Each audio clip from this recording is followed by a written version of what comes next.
les Pays de la Loire seront plus forts demain. Conserver la cohésion des 5 départements des Pays de la Loire et refuser en bloc son démantèlement. Le débat sur la réforme territoriale est ouvert et la région n'entend pas se faire imposer un éclatement ou une fusion avec une ou plusieurs autres régions sans réagir. Pour elle, les Pays de la Loire existent et fonctionnent en l'état, mais aussi en coopérant avec d'autres régions voisines. Elles existent par le travail des acteurs, pas simplement par un découpage administratif. C'est une réalité.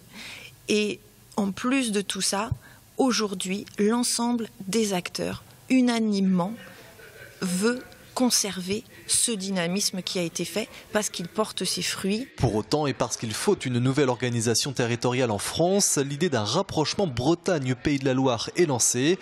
Certains n'excluent pas l'adhésion également du Poitou-Charentes, voire du Val-de-Loire. Mais pour les élus de droite, cela ne doit pas se faire sans une consultation de la population.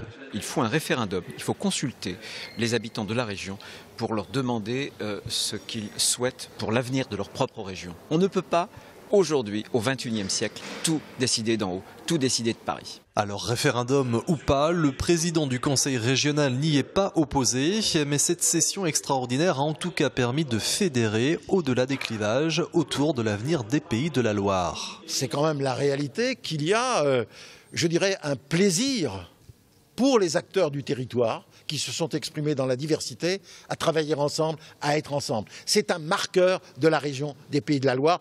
Tout le monde le dit, et c'est pas partout pareil. Les élus ligériens attendent maintenant les propositions concrètes du gouvernement qui doit présenter cette réforme territoriale.